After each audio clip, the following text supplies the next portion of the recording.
Hey folks, all right, so my name is Bakar. I'm an Australian that's currently in Beirut. I don't know what I'm going to say, but I just wanted to, speak about what's going on at the moment and clarify some things, but also trying to see where I'm going from this.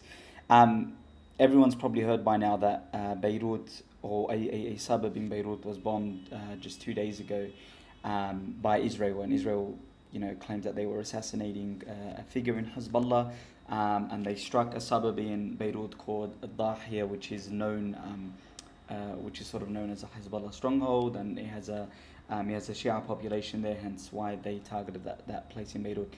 Now, this doesn't say anything about the other suburbs in Beirut, like Beirut's otherwise quite safe, and Lebanon's otherwise quite safe, except for the fact that there's a potential war looming over. And so right now, there's actually nothing going on. There was that one strike which had three strikes that took place in Beirut.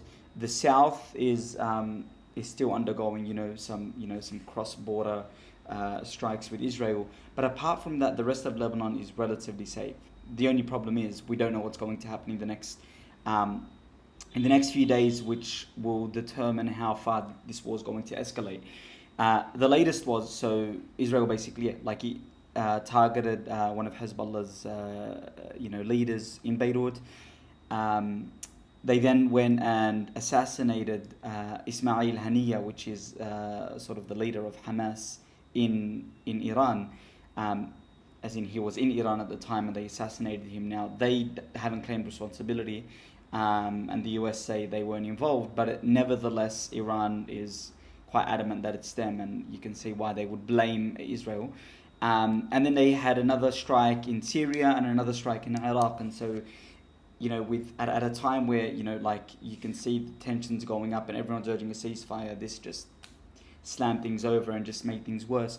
All right, so what does it mean? And right now it's a matter of, honestly, it's currently at the mercy of, number one, Iran's response, and number two, Hezbollah's response. How are they going to respond to this? And that's how we'll know whether Lebanon's the situation in Lebanon is going to escalate, and we'll see how that goes. Right now, the airport is still open.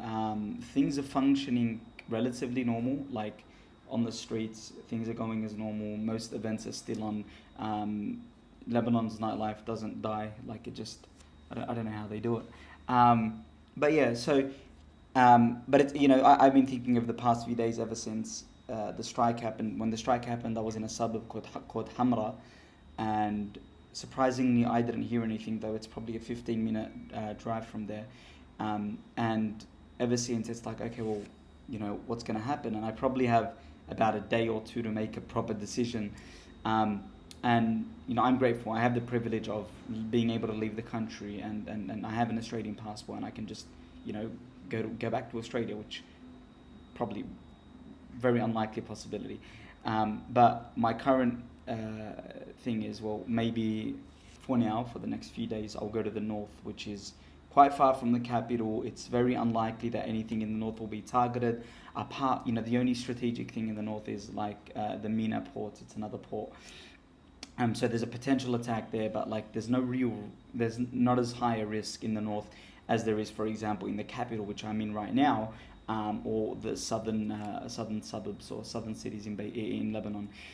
So yeah, my current thoughts are, go to the north. I have a go bag that's packed, everything's charged, my camera equipment and shit, and just maybe that's a safer bet. But I really don't want to leave. I don't want to leave Lebanon, and there's a few reasons. The first reason is I came here for a reason, and I came here to learn about Lebanon. I came here to be immersed in Lebanon. I came to be a part of Lebanon. And that's because, for future, for the work I want to do in development, etc., I want it to be based here in Lebanon. And leaving now brings about a sense of guilt. A sense of guilt, not just because I'm leaving and others might not have that opportunity. That's part of it. But another part of it is I came here for a reason, and it feels somewhat of a betrayal if I leave now.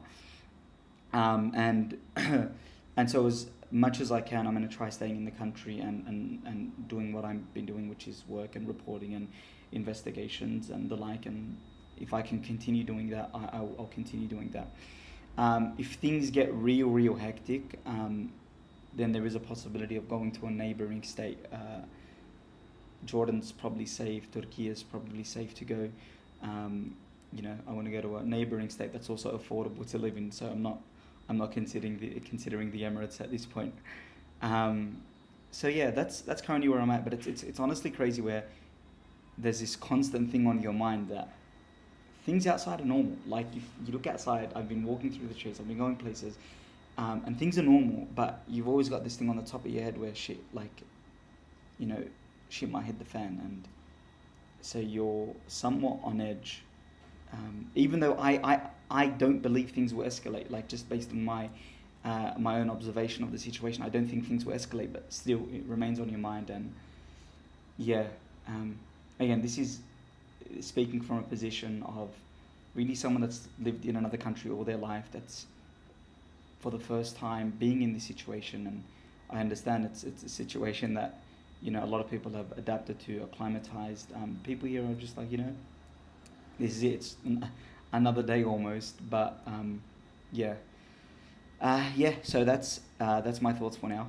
I'll keep posting stories, keep posting hopefully about if things will happen or what will happen.